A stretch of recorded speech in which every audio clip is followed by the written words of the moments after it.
And now that we've begun the process of revealing the truth of you to you, as we've begun the process of you knowing that loving yourself leads to you being authentic in the moment, how do you live that way? How do you live from the position of authenticity in the moment? How do you walk the truth of you?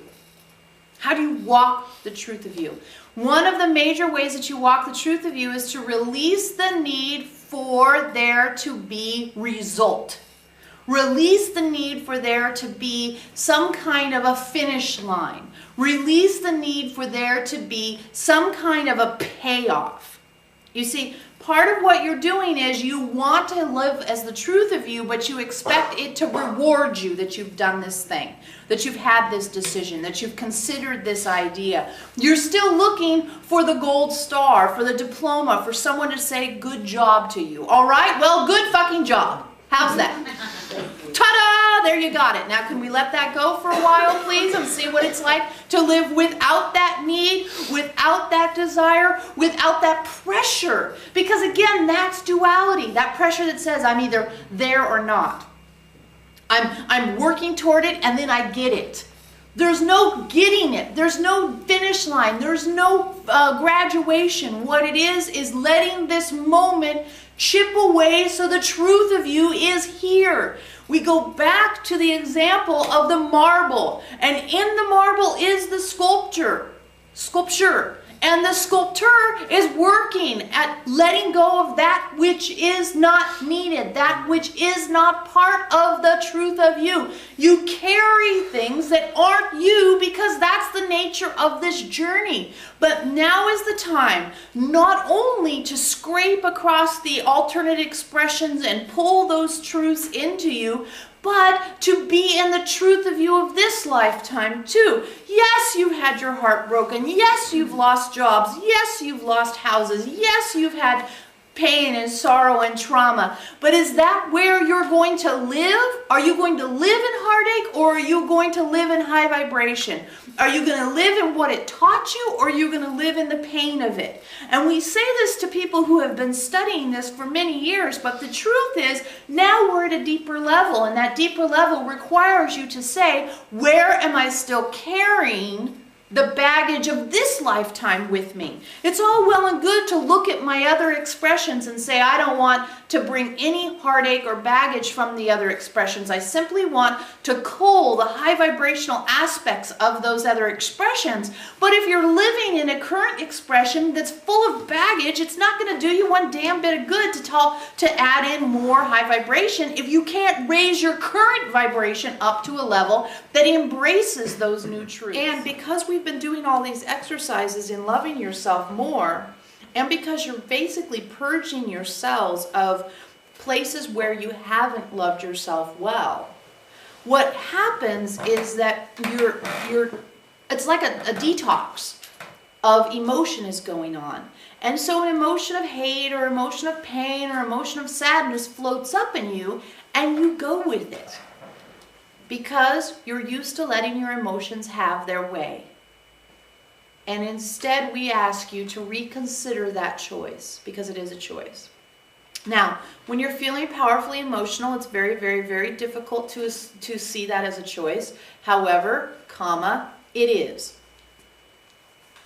And the more you train yourself to see emotions as choices, the better you'll be able to handle not only this detox that you're going through with your moment right now, but with the integration of the other lifetimes and with the experience of the warriors that you've yet to have.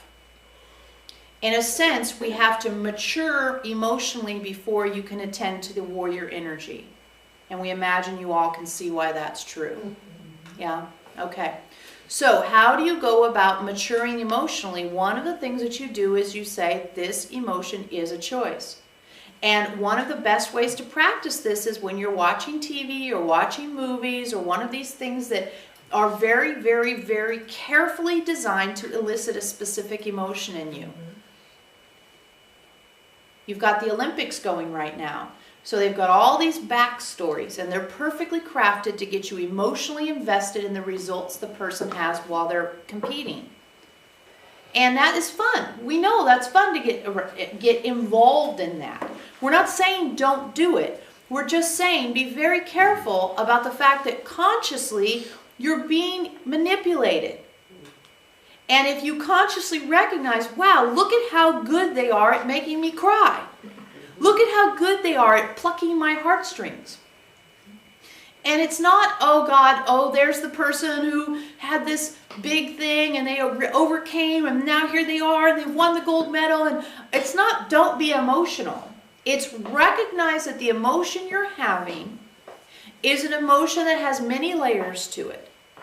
And one layer is manipulated creation, and the other layer is habit, and the other layer is authentic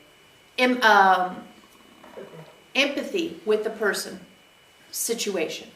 Okay? So let yourself have the emotion, but know why you're having it. Know why you're having it. And if you all of a sudden feel sad or upset or something and you don't know why you're having it, then ask yourself, is there any good reason to be having this emotion? And if there isn't, then what can I ascertain about the state I'm in? This emotion has no basis in reality. In the reality of this moment. This emotion is coming from an alternative expression or a detox. Those are the two main things. There are probably other reasons, but those are the two main reasons. When we talk about transformation, when we talk about integration, when we talk about emanation, it feels like something's going to be different. Yeah? Yeah. Okay, we can all agree with that. Yeah. Okay. When you think things are going to be different, you think things are going to be changed, right? Difference equals change. Okay. What we're saying is that the difference you're currently working on isn't a change externally. It's a change of your experience of your moment. It's an internal experience that's different that then emanates outward. It's not an external change that you adapt to. Does that make better sense? Yes. Is that helping? Yes. Yes. Promise you're not just nodding so that we okay. Blooming. Yeah, blooming. Blooming is a good word. Yes. You get it. Oh, thank you, Jack. Blooming is a good word. What is happening is that you are, it's like a fountain even would be a good one too. It's like the water comes in and shoots up.